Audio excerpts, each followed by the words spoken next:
Have you ever gotten too close to someone you weren't supposed to? Not because it was wrong, but because it made everything harder to forget. This summer was meant to be simple, but the quiet between them said everything. If you enjoyed this story, don't forget to like, subscribe, and leave a comment. Thanks so much for watching. The last day of finals emptied the campus like a sudden tide. One by one, dorm doors slammed, echoing down the halls. People disappeared behind suitcases and parents' cars. Sandra stayed. She had told people she was helping with research, and that was true. Professor Michelle Hale needed assistance sorting and digitizing 10 years of qualitative interviews for a grant submission. But the part Sandra didn't say out loud was this. She didn't want to leave yet. Not quite. The sociology building was mostly dark now, save for the top floor. The heat of early summer crept in through open windows. The clack of keyboards and the occasional hum of the old scanner broke the silence. Michelle sat across the room, her reading glasses sliding halfway down her nose as she marked up a transcript. Her blouse sleeves were rolled to her elbows, collarbone visible just above the buttons. A strand of hair had slipped from her bun, curling softly near her cheek. She tucked it behind her ear without looking up. Sandra was supposed to be organizing interviews by year. Instead, she watched the way Michelle's fingers paused mid-sentence, how she pressed the cap back on a pen with a small, thoughtful frown. Liam wandered in briefly, grabbed a stack of folders, and left with a half-hearted wave. "See you tomorrow, Sandra," he said on his way out. "Yep." Then they were alone again. Michelle stood and stretched, fingers laced above her head. Her blouse rose just slightly at the hem, revealing a glimpse of pale skin before settling back down. Sandra looked away, clearing her throat as she focused on the screen in front of her. "You've done a lot today," Michelle said, walking over with a mug in hand. "Let me make you a tea. You'll burn out before the week's over." "I'm fine," Sandra said, smiling. "But I won't say no." She followed Michelle into the faculty lounge, where the old electric kettle buzzed to life. Outside, golden light spilled across the quad, washing the building's stone arches in soft orange. Michelle leaned against the counter while the water heated. "I'm not used to company in the summer. It's quieter than I remember." "I kind of like it," Sandra said. "No noise, no lines at the coffee shop. It's like the whole place is holding its breath." Michelle looked at her, then looked away quickly, like the words had struck closer than she expected. They brought their mugs to the large reading room. Sandra sat on the low couch by the window, folding her legs beneath her. Michelle sat beside her, leaving a small but noticeable gap. The tea was hot and too strong, but Sandra didn't care. "You didn't have to stay behind, you know," Michelle said. Sandra took a slow sip. "I know." "Then why did you?" Sandra hesitated. The hum of the ceiling fan filled the silence. "I just didn't feel done here." Michelle didn't speak. Her gaze rested on Sandra's face, steady and unreadable. A gust of wind pushed the curtains inward, brushing Sandra's shoulder. She caught the faint scent of Michelle's perfume, something crisp and warm, like bergamot and cedar. "You're very good at this," Michelle said quietly. "You're quick, thoughtful. You notice details others miss." Sandra's chest tightened. "Thank you. That means a lot." The air shifted again, just slightly. Michelle leaned forward to place her mug on the table. As she turned back, Sandra didn't move. Their knees touched. Not an accident. Neither pulled away. For a moment, neither spoke. Then Michelle said, barely above a whisper, "Tell me if I'm wrong." She didn't wait for a reply. Her hand found Sandra's cheek, gentle, deliberate. Sandra leaned into the warmth of it, eyes fluttering shut. Michelle's lips met hers, slow and tentative. It wasn't a dramatic kiss, not rushed or cinematic. Her mouth was soft, her breath warm. Sandra tilted her head slightly, responding with quiet need, her hand rising to Michelle's waist. They kissed again, longer this time. The space between them disappeared, bodies angled toward each other, Michelle's fingers brushing along Sandra's jaw like she wasn't sure she'd be allowed to stay. When they pulled back, it was only a few inches. Michelle exhaled and pressed her forehead lightly to Sandra's. I shouldn't have. I know, Sandra whispered, but I'm glad you did. They sat like that for a moment, touching, quiet. Eventually, Michelle stood. We should get back to work. Just a little more before we call it. Sandra nodded. Her hands felt warm where they'd touched Michelle's shirt. Back at the desks, everything looked the same. The notes, the folders, the late light stretching across the floor. But something between them had changed. Subtle, invisible, unmistakable. Michelle didn't mention the kiss again. Neither did Sandra. But as they worked in silence, their shoulders nearly brushing, the quiet between them no longer felt empty. It felt full. By the next morning, the reading room felt different. Sandra arrived early, but Michelle was already there. Sleeves rolled, hair still damp from a shower, eyes fixed on her screen. She looked up when Sandra entered. No smile, but her mouth softened. That was enough. Morning, Sandra said, setting down her backpack. Michelle gestured toward the stack of folders. We're almost through year 8. After that, it's just the consent forms and a few outliers. If we're lucky, we'll finish by Thursday. Sandra nodded. They moved through the day quietly, typing, labeling, scanning, like the kiss had folded itself into the room and made a place there, unnamed but present. When Michelle handed Sandra a flash drive, their fingers brushed again. They both paused. Not long. Not enough to call attention. But it happened. They didn't talk about it. Jess texted Sandra during lunch. Jess, you still alive or have you become a permanent resident of room 304? Sandra, still breathing. Just buried in transcripts. Jess. Transcript girl, huh? That's what we're calling her now? Sandra smiled, thumb hovering over the keyboard, then put her phone away. That afternoon, the weather turned. A summer storm rolled in out of nowhere, thick clouds swallowing the sunlight, distant thunder cracking behind the hills. By the time Sandra looked up from her monitor, rain streaked the windows in noisy, diagonal lines. I think we're trapped, she said. Michelle glanced up. Welcome to June. She stood and crossed the room, unplugging a lamp and lighting a candle instead. Cinnamon and cedar, tucked into a chipped ceramic jar. Its glow spread across the bookshelves. Power goes out sometimes, Michelle explained. Old wiring. Sandra walked to the window. The campus outside was a blur of slate rooftops and swaying branches. No students, no cars, no sound beyond wind and water. It's kind of beautiful, she said. Michelle joined her. They stood side by side, shoulders just apart. Storms used to scare me, Michelle said. Now I find them comforting, like a reason to stop for a while. Sandra tilted her head toward her. You don't seem like someone who stops often. I used to, Michelle said. Then, after a pause, a long time ago. The quiet filled in again, thicker now, warmer. Sandra turned to her. Is that why you started teaching, to slow down? Michelle hesitated. No.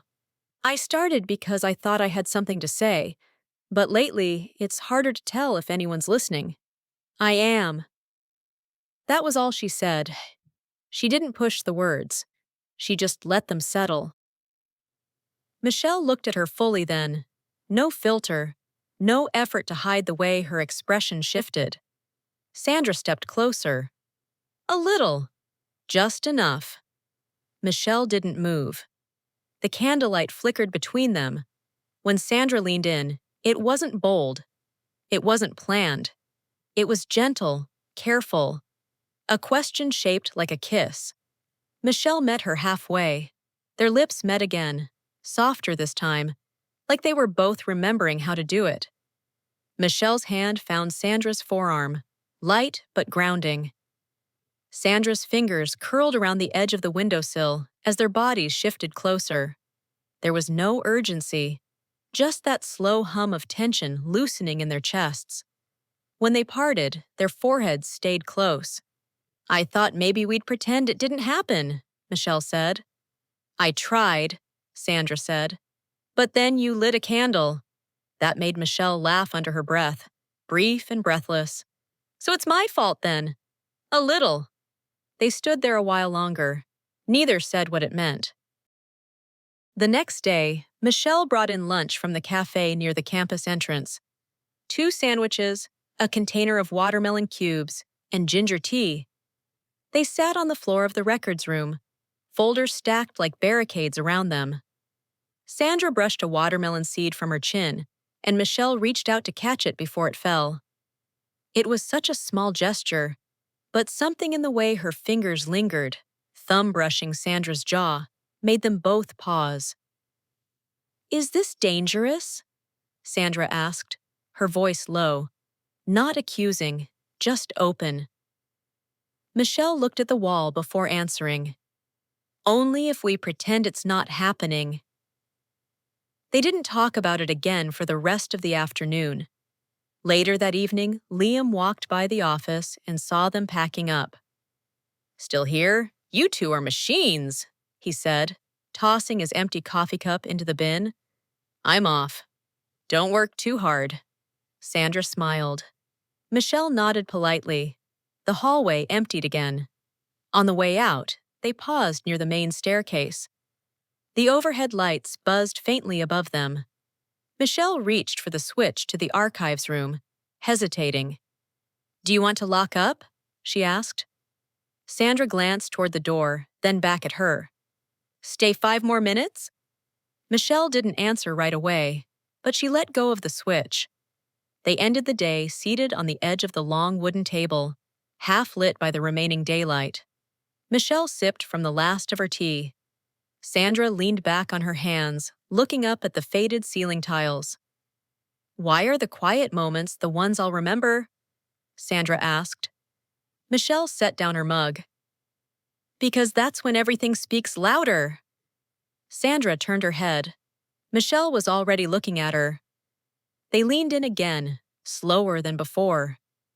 This time there was no hesitation, no flicker of uncertainty. The kiss was deeper, warmer, more like recognition than discovery. Michelle's hand slid into Sandra's hair. Sandra's fingers found the curve of Michelle's shoulder. It didn't last long. But when they pulled away, there was no question left between them. They stood quietly, then gathered their bags. No need to explain. Outside, the sky was clear again, and the last of the storm's water clung to the grass. Sandra walked home barefoot, shoes in hand, the imprint of Michelle's lips still tingling against hers. The last Friday of the summer term was warm enough to keep the windows open, but the kind of warm that stuck to the skin and made every movement feel slower, deliberate. Sandra arrived at the department building before sunset. The air in the hallway held that familiar quiet, the kind that meant most of campus had emptied for the weekend. She passed a poster for the spring sociology conference, still taped to the bulletin board, curling at the edges. Michelle was already in the main room, sorting the last stack of survey transcripts. A portable fan rattled in the corner, barely moving the heat. "I brought us iced tea," Sandra said, setting the bottle on the table. Michelle glanced over, smiling faintly. "You're too good to me. I'm just trying to make up for Year 9's terrible file labeling." Michelle gave a tired laugh. "Don't remind me." They worked for an hour more, but it didn't feel like work. It was the rhythm they'd fallen into. Familiar, almost quiet in its closeness. At one point, their chairs were side by side, knees brushing under the table. Neither of them moved. When they finished, Michelle leaned back, stretching slowly. That's it. Everything's uploaded, archived, backed up twice. Sandra looked at the glowing screen, then at her. So we're done. Michelle nodded. We are. They didn't say anything for a moment. The word done echoed a little too loud. I think I'll miss this, Sandra said. Even the terrible desk chairs. Michelle didn't reply, not right away. Then she stood. Come with me. They walked through the building in silence. The hallway lights flickered to life as they passed. Michelle unlocked the side door to the courtyard, a small, half-forgotten space behind the east wing, where string lights still hung from an old student festival. Some had burned out, but a few still glowed a soft yellow. They stepped outside. The air was thicker now, full of summer and something else. I used to come here between lectures, Michelle said. Yeah, back when I thought I'd only teach for a few years. Sandra looked at her. And now? Michelle smiled without humor. Now I don't know who I'd be without it. They sat on the low brick wall at the edge of the courtyard. Cicadas buzzed in the trees above, and the scent of cut grass lingered in the air. Sandra ran her thumb along the edge of her cup. I leave Sunday. I know. I keep trying to decide if this was a beginning or just a moment. Michelle's eyes flicked up at her, then back down. Do you need it to be one or the other? Sandra shook her head. No, I just want it to be real. They were quiet again. When Sandra reached out and placed her hand over Michelle's, Michelle didn't pull away. I've never done this before, Michelle said softly. Not with someone I was supposed to keep at arm's length. You didn't, Sandra said. You let me close. Michelle turned her hand over beneath Sandra's, their fingers slipping together. You're young, she said. You still have time to figure out what you want.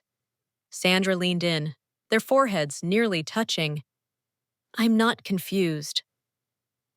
Michelle closed her eyes for a second, then let out a breath and kissed her. It was slower this time, deeper, not the careful kind they'd shared before. There was no uncertainty left in it. Michelle's hand moved to Sandra's neck, thumb brushing the skin just below her ear.